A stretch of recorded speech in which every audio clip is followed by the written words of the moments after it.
Just then, "You'll never get away with this, Professor Perfidy!"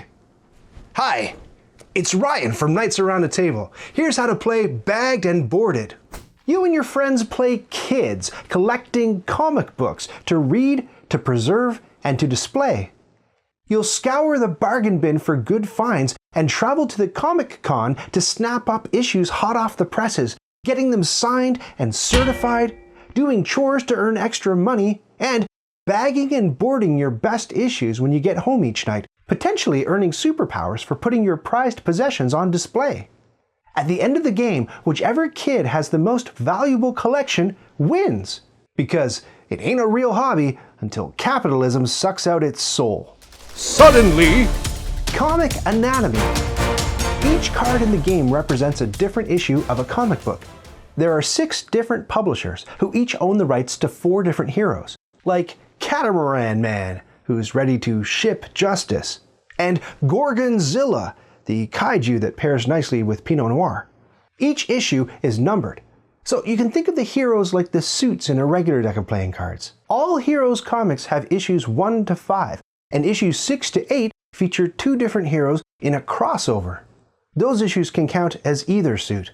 Within each publisher's catalog, each hero has a crossover issue with each other hero, like that time the Incredible Hawk raced by Cyclops, the monocular marauder.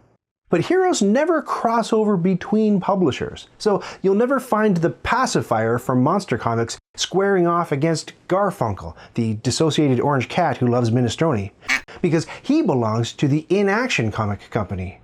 You kick off the game with a modest collection of 6 comics that you nabbed from an opening draft, and a 10-cent starting allowance.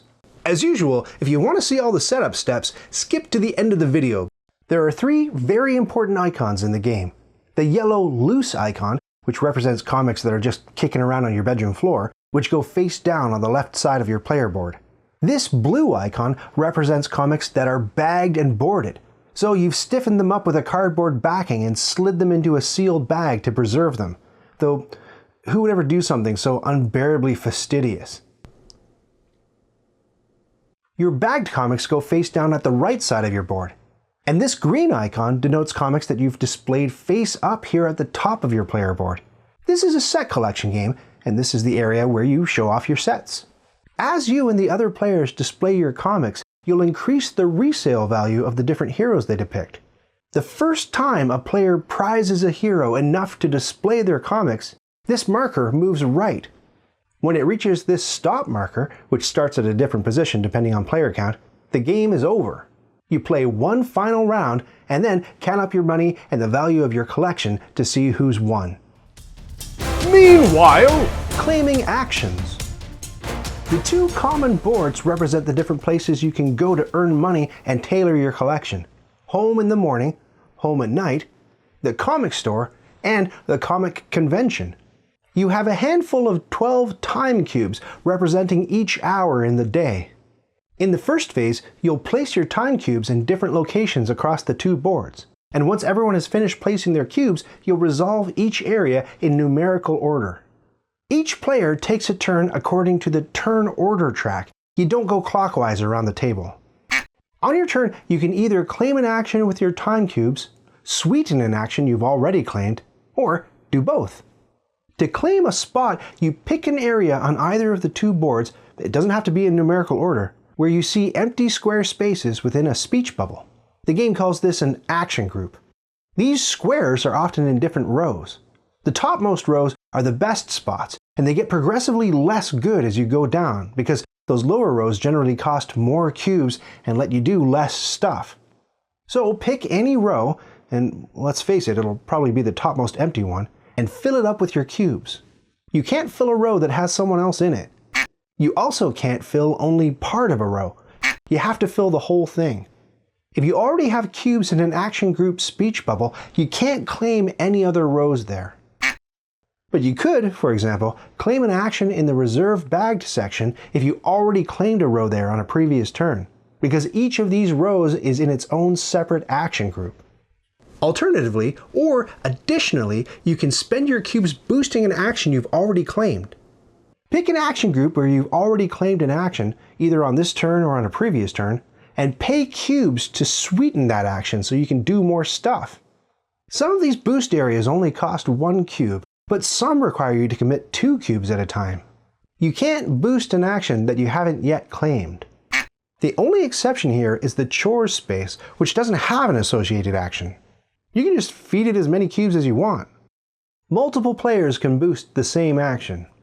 There's no limit to the number of times you can boost an action, and you can do as much boosting on a turn as you want to, even across different actions, because it won't affect other players' turns. If you decide to claim an action at the store or the Comic-Con, you have to pay cubes to account for your travel time. It's 1 cube to go to the comic store, and 2 cubes for the convention, because it takes longer to ride your bike there. You don't have to keep paying this travel cost every time you want to claim an action in one of these locations. As long as you've paid 1 cube to visit the comic store, you can claim 1 or more of the actions there. And as long as you've coughed up 2 cubes for travel over here, you can claim spaces on any or all of the Comic-Con action groups, with cubes permitting, and claiming 1 action per turn. When you pay to travel, that's part of your action. You don't have to pay for travel and then wait until your next turn to claim an action. So you cycle through each player in turn order, claiming an action and or boosting your claim until everyone is out of cubes. Then it's on to the actions phase. Moments later, Executing actions. The meat of the game is where you chip through each section in order, and everyone resolves the actions they claimed and boosted in the previous phase. Let's go through them all one by one to find out what you can do. Number 1 is chores. Anyone with 1 or more cubes here grabs 5 cents per cube. The living room carpet has never been so thoroughly vacuumed. Spot number 2 is where you can secretly mail away for bagged issues. The first number next to the row you claimed is how many issues you get to blind draw from the comic supply deck up here in the corner of the second board. The second number is how many comics you get to purchase from the cards you just drew. Each comic costs 15 cents. In certain circumstances throughout the game, the value of each hero matters when buying or selling comics, but that's not the case here. Whenever hero value matters, you'll see this pink icon. No, when mail ordering, every issue is just straight up 15 cents. Any comics you buy from the mail order action go face down at the right side of your board with your other bagged issues. The advantage to using this space is that the other players don't get to see what you bought, so they have no idea what you're collecting. For every cube you committed to this boost spot, you get to draw 2 additional comics from the pile. For every 2 cubes you have here, you get to buy an additional comic from the cards that you drew. Whenever you get an opportunity to buy comics in the game, buying is optional. You're not forced to buy as many comics as your buy limit. You could even buy 0 if nothing strikes your fancy. The comics you decide not to buy from the mail order catalog go face down in the comic supply discard pile. This discard pile is a bit of a graveyard, so it's a good place to bury comics your opponents might be looking for, because a lot has to happen in the game for these issues to get recirculated. If you traveled to the comic book store and claimed a reserve loose action in action number 3, you get to buy a particular issue on the spot that you claimed for half that character's hero value. So if you claimed this issue of Wonder Woman, the disoriented Dynamo, and her hero value is 20 cents, you'd cough up 10 cents to claim the issue, putting it face down in your loose pile. These face down issues are only face down to keep them hidden from other players, by the way. You can look at them anytime you want. If the issue you claimed is a crossover with 2 different characters depicted, you always go by the more valuable character's cost, and this holds true throughout the game. Incidentally, if you ever find yourself in a situation where you can't or don't want to buy a comic, you can just take your cubes back without doing anything. Perhaps you even claimed that space just to prevent an opponent from nabbing a certain issue. But would you do something like that? I sure hope not. Once all of the claimed actions have been resolved left to right across this row, and even if no one claimed any of these actions, you sink any cards in these 2 spots face down to the bargain bin discard pile and slide the remaining cards to the right. In the number 4 area, you can sell any issues you don't want. The number beside the row you claimed tells you how many issues you can sell, and every cube you placed here lets you sell an additional 2 issues. The pink icon is here, so prices go by hero value. Selling a loose comic from the left side of your board gets you half its hero value. Selling a bagged issue from the right side of your board gets you the full hero value. And so does selling one of your displayed comics. But the catch here is that displayed comics have to be in a minimum set of 3. So you can sell the 5th or 4th issue from a displayed set, but as soon as you chisel it down to 3, well, you can't sell any more of those because you're at the display minimum. If someone else has a displayed set of that hero, well, that doesn't mean you're allowed to reduce your set below 3 issues. Selling off pieces of a displayed set will also make the hero value of that character go down. We'll see how that all works in more detail a little later. Eventually, you might get your sets graded at the Comic-Con. In this situation, you can't sell any of these comics, no matter how many you have in the set. As you sell your comics, you put them in the rightmost empty spaces of the Reserve Loose row. If the row is full, you push the rightmost comic into the bargain bin discard pile, slide everything over, and place your sold comic here. If you sell a bunch of issues, you could just conveyor belt comics straight into the bargain bin as your opponents look on in agony. Sometimes you can get your comics signed at the convention. If you sell a signed issue, you get double its hero value, or 30 cents, whichever is higher. If you do that, kick the signature off the issue and return it to the supply, and put the card into the Reserve Loose row as usual. Thematically, the store owner is keeping your signed issue and putting their unsigned copy on the store shelf. Action number 5, the bargain bin, works similarly to mail order. This is the number of comics you can draw from this pile, and this is the number you can buy from the ones that you draw. Each cube you placed here gets you an extra draw, and every 2 cubes you have here gets you an extra buy. Each issue you buy from the bargain bin costs 5 cents and goes into your loose pile, and the issues you don't buy go into the bargain bin discard. If the draw pile ever runs out, you shuffle the discards to form a new draw deck. If both draw and discard piles run out, you draw from the comic supply draw pile instead. Finally, the number 6 spot in the comic store is the Reserve Bagged row. This works exactly like the Reserve Loose row, except you're paying full hero value for whatever you buy here, and the issues go into your bagged area face down on the right of your board. When all of these actions have been resolved from left to right, even if no one claimed any actions here, you once again sink any issues in these 2 spots to the bargain bin discard and slide everything over. But little did they know! Actions Part 2. Well, that's it for all of the actions on the first board. Now let's run down the stuff that happens on the other common board. Actions 7 through 10 all take place at the Comic-Con, which cost you 2 time cubes to attend. The swag section lets you nab all of the comics in this pile for free and put them in your bagged area. I mean, they're free apart from the 3 hours you spent standing in line to get them. Action number 8 gets you a sneak preview of which comics are due to hit store shelves tomorrow. Grab this entire face-down deck of cards and buy anything in there for 20 cents per issue. Those comics go into your bagged area. Whether or not you buy anything, you can rearrange this deck before you put it back face down. That matters because these are the cards that will feed the empty slots in the Reserve Bagged row next round, so you can potentially orchestrate things to help your collection or deprive your opponents of the issues you think they're hunting. Action number 9 lets you get a certain number of your bagged issues autographed. Every 2 cubes you have here gets you an additional autograph. To autograph a comic, flip one of your bagged issues and place an autograph tile on it. The issue is now worth more money. As we saw from the sell action, a signed issue sells for double its hero value. But flipping a card face up also literally tips your hand and shows your opponents what you've been secretly collecting. If you have any displayed comics at the top of your board, Action 12 lets you display, and we'll get to it shortly, you can use Action 10 to get a set graded by the quality experts at the Comic-Con. In real life, grading means that you encase an issue in tamper-proof hard plastic, and the quality experts give it a score, docking points for every dog ear and nick they find throughout your book. But in bagged and boarded, grading lets you take one of these grading slabs, which are stacked from highest value to lowest, so it's a race to claim them, and slap one across an entire displayed set to increase its value and lock it down. Once a set is graded, you can no longer add issues to it, or remove issues from it, for example by selling them. Grading costs 15 cents, but if you have 2 time cubes here, that cost is waived. You can't grade an already graded set, and you can only grade one set when resolving this action.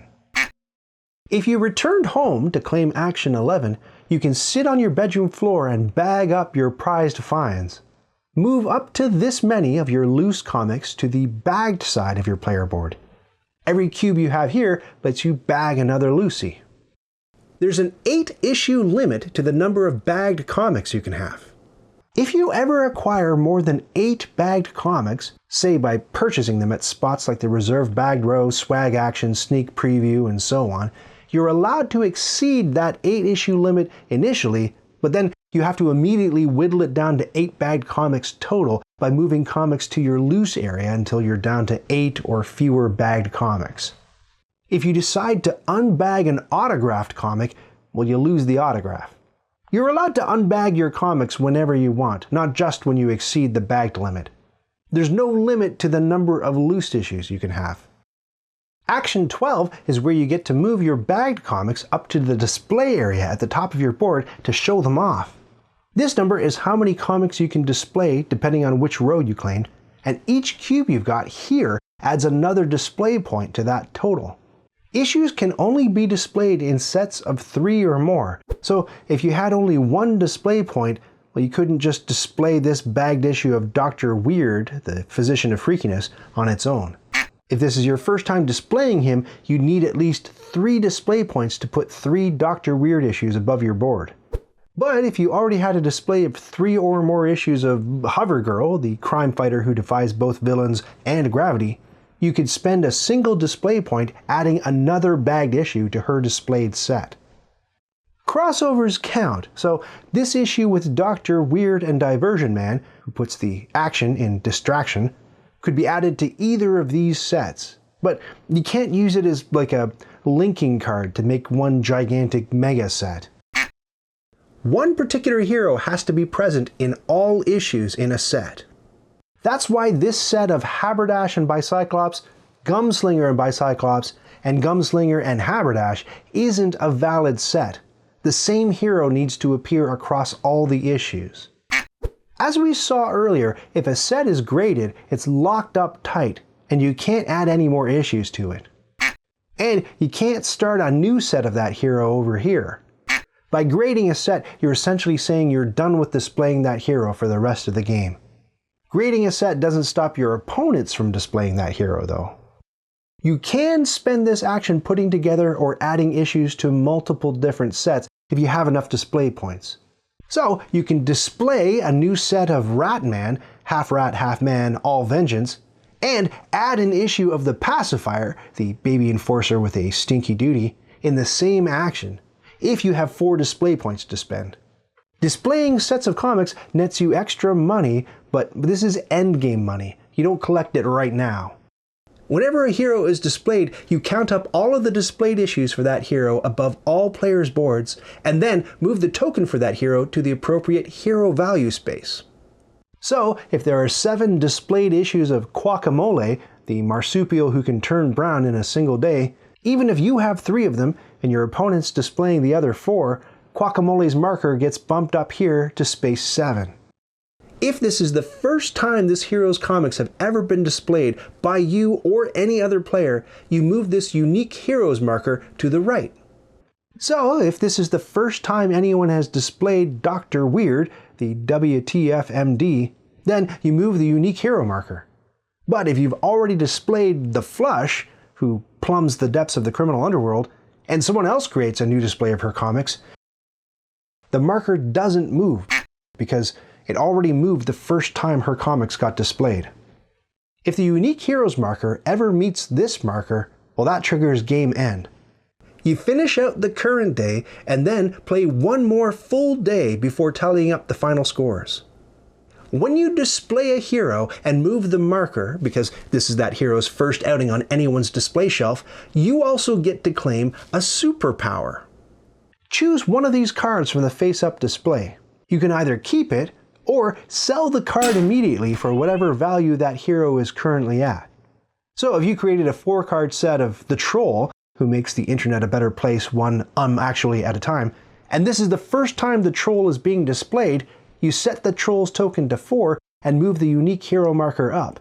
Moving the unique hero marker entitles you to claim a superpower card, which, if you sell it, goes for 30 cents according to the troll's hero value. The sold superpower card leaves the game. Of course, instead of selling it, you can decide to keep the card. Superpowers come in 3 flavors. Some are triggered immediately, like this spring cleaning card that lets you sell any number of comics for their full hero value.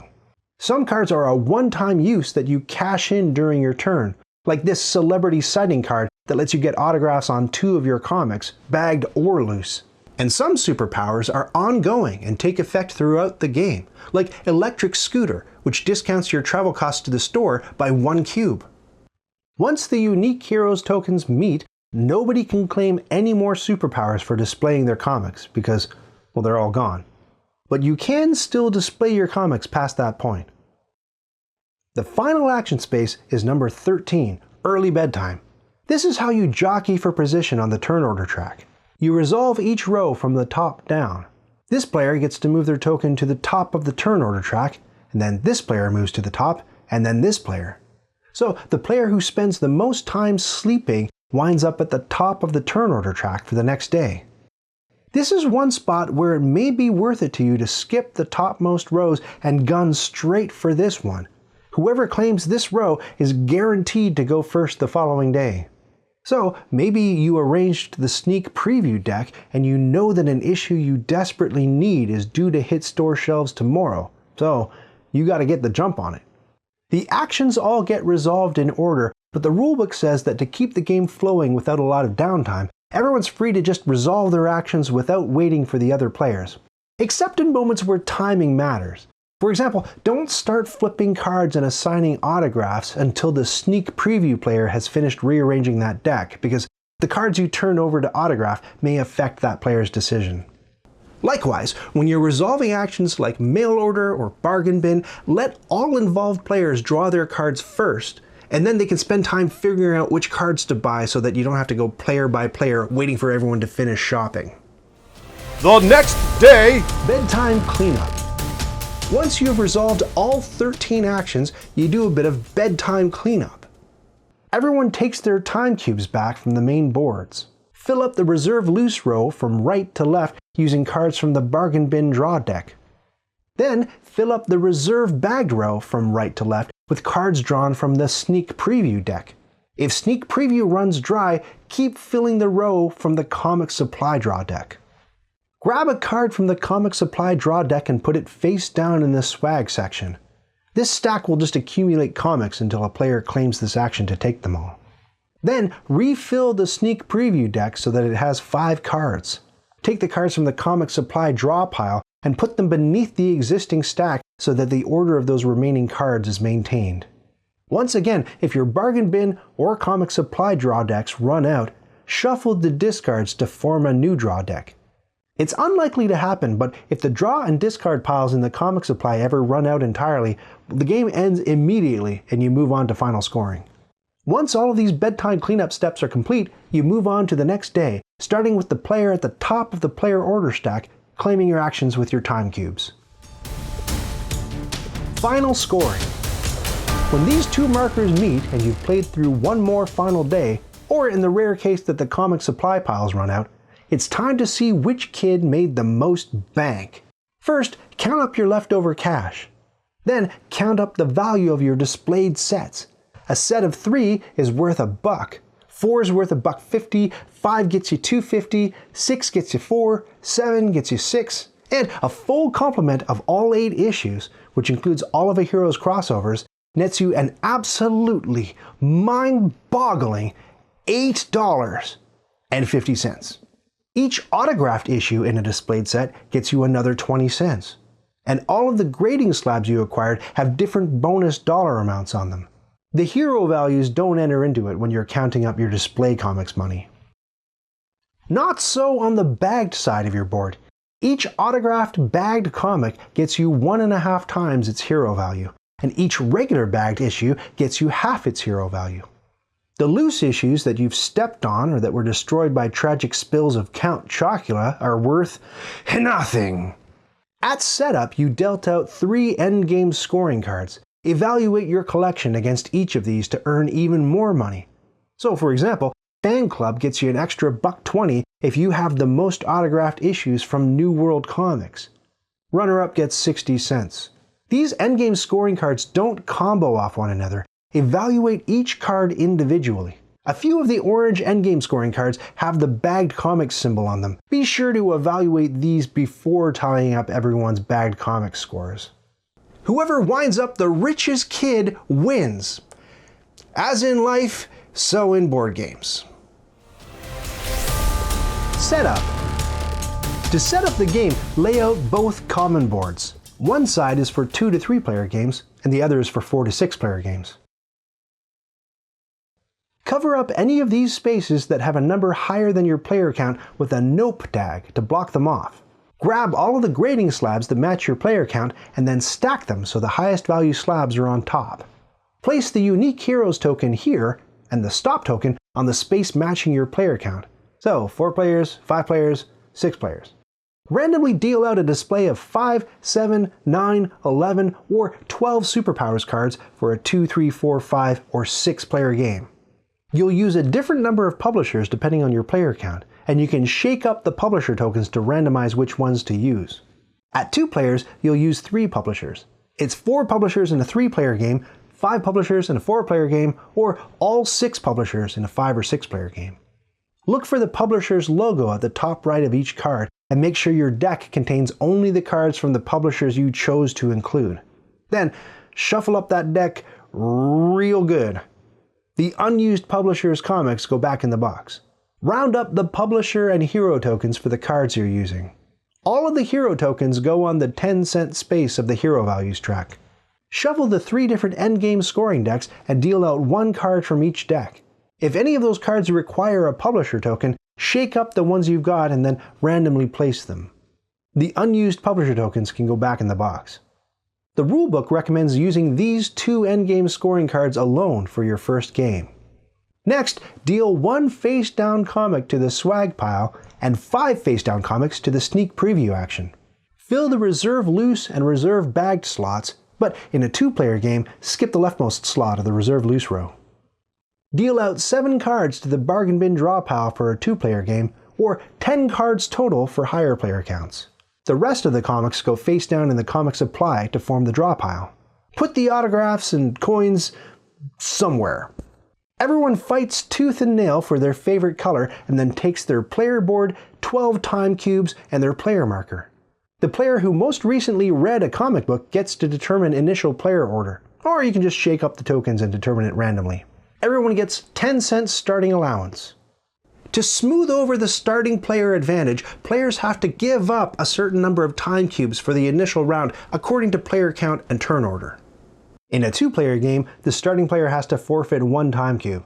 At 3 players, it's 2, and so on. In 5 or 6-player games, the last players in turn order get additional allowance money to make it up to them. All of the forfeited time cubes are returned to these players on day 2. The game kicks off with a draft. From the comic supply pile, deal everyone 8 comics. You keep 1 card in your loose pile face down to the left of your board and pass your hand to the player on your left. Then you select another Lucy, pass the hand, and pick a 3rd Lucy and pass the hand. 5 cards remain. Your next 3 picks go face down into your bag area to the right of your board. Pick a card, pass the hand, pick a card, pass the hand, and then bag a card from the final hand of 3. At any point during the draft, you can look at the bagged and loose cards you decided to keep, but you're not allowed to move the cards around between those 2 areas. It's 3 Lucies, then 3 bagged issues, and then you discard the remaining 2 comics that nobody wanted into the bargain bin discard pile. Then you begin the game with the action claiming round, starting with the player at the top of the turn order track. And now you're ready to play Bagged and Boarded.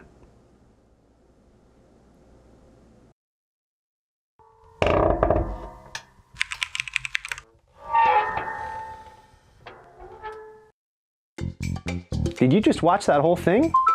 Oh, hey, to 100% this video, click the badge to subscribe and then click the bell to get notifications when I've got new stuff.